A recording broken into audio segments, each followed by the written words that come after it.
the call came in and said, hold the line for the president. And for a second, I couldn't, I was still thinking Kennedy, and I was kind of taken back for a minute, and then in a few seconds, it was just a matter of a second, he came on in a loud voice. He said, "This is Lyndon Johnson. Connect me to the accused assassins, doctor." It sounded the same as it had been on newscasts when I would hear him speak. I knew I had put a call to the operating room, so I contacted Dr. Crenshaw, and I told him, that I knew he did get the call, and that I was sorry that the people had, in the newspaper and on the TVs, had tried to discredit him. And that was when I spoke out.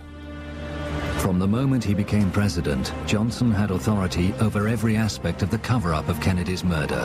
He was unassailable.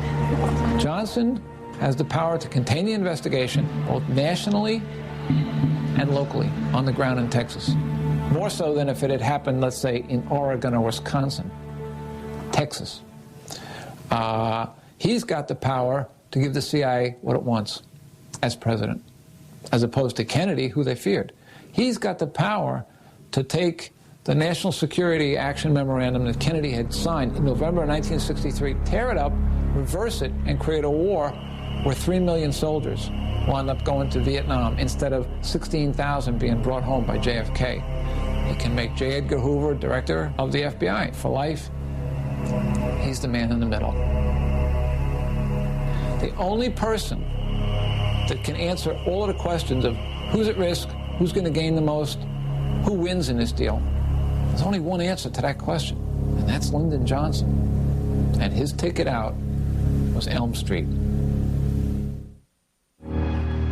One of the most compelling pieces of evidence linking Johnson with the assassination is through his henchman Malcolm Wallace, the convicted killer of Douglas Kinzer. In the hours following the assassination, on the 6th floor of the Texas School Book Depository building by the southeast corner window, the Dallas police discovered an unidentified fingerprint. The fingerprint is the ultimate part of the Mac Wallace story. The FBI fingerprinted every Texas School Book Depository employee, including the women employees who worked downstairs, never handled the boxes. They fingerprinted every Dallas officer that was in the sniper's nest so that they could remove those fingerprints from consideration. At the end of the day, you have one fingerprint remaining.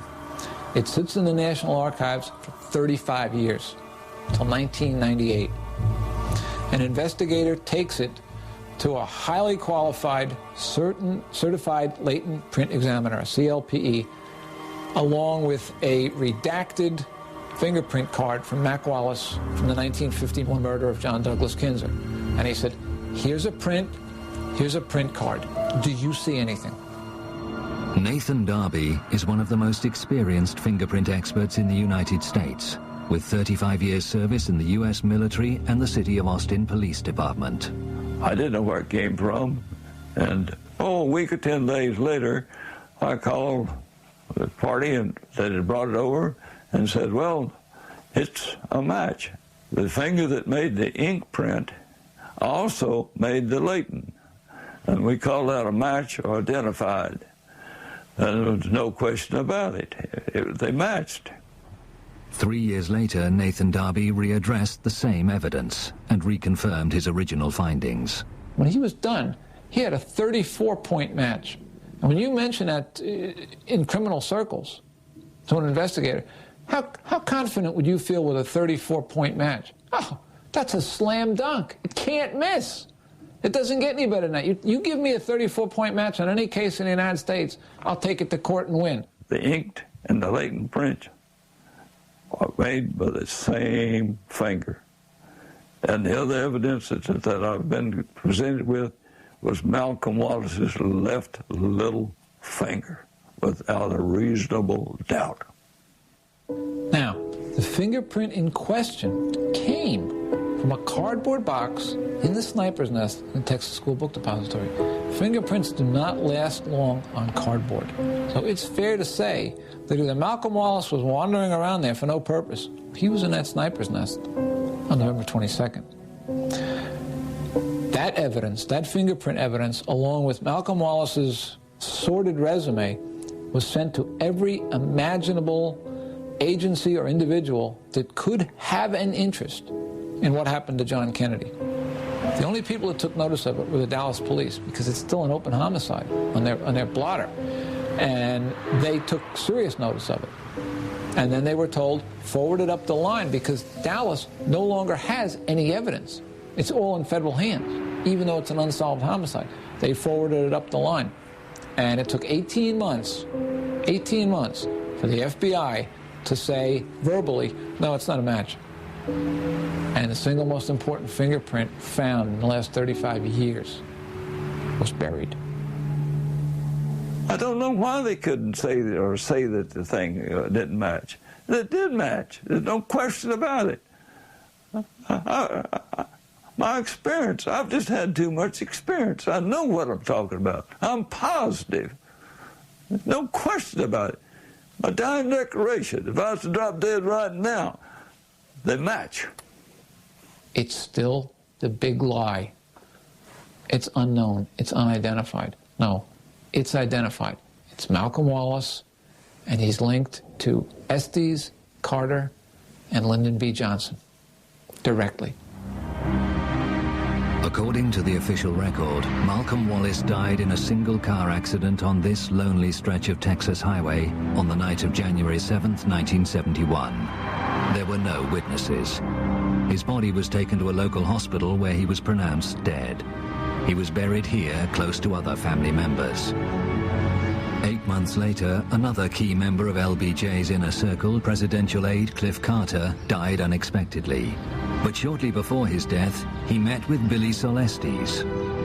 They discuss all these murders that Cliff Carter is knowledgeable about. Now, Billy knows about some of them, but Cliff knows about more, and he fills him in on all the details. Malcolm Wallace being a central figure in most of these murders. And there are over 17 murders that Carter tells Estes about. And he actually tells Estes that he fears for his own life. And within 2 days' time, he's dead. Johnson's attorney, Edward Clark, was one person who prospered. But when LBJ was brought low by the Vietnam War and decided not to run for a second term, Clark felt shortchanged for his role in the assassination, according to his legal partner, Barr McClellan. He expected $8 million spread over 8 years, over the 2 terms Johnson was to serve. When those terms were cut short by Johnson's sudden and unexpected resignation, Clark was $4 million short. He was not a man to be denied. When he had done a service, he was going to be paid. Planning ahead, he went to Big Oil and Big D, went to Clint Murkison to say, look, I've done y'all a great service. I deserve more. I'm going to get it. Murkison agreed with him and suggested he file for a well in the middle of the great East Texas oil field. He called me in as his personal attorney to make the first bid for getting that money, and he was not successful in getting $4 million, but he got his $2 million. So when all was said and done, Clark realized $6 million for the assassination of John Kennedy. Barr McClellan believes documentary proof of these dark deeds lies in the Johnson-Clark legal records. For many years, they were kept in a high-security area above the Clark offices, known as the penthouse. Any of us attorneys could get into the general area, but the secret area, the Johnson area, was locked off, accessible to no one. I have a strong belief that there are substantial records somewhere that show this conspiracy and its both evolution, its execution, and its cover-up. But I don't know where they'd be. We need to see them. Johnson was ultimately consumed by the high office he had so unscrupulously striven for. A broken man, he retreated to his Texas ranch, where his lawyers were to secretly summon a psychiatrist to deal with his deepening depression.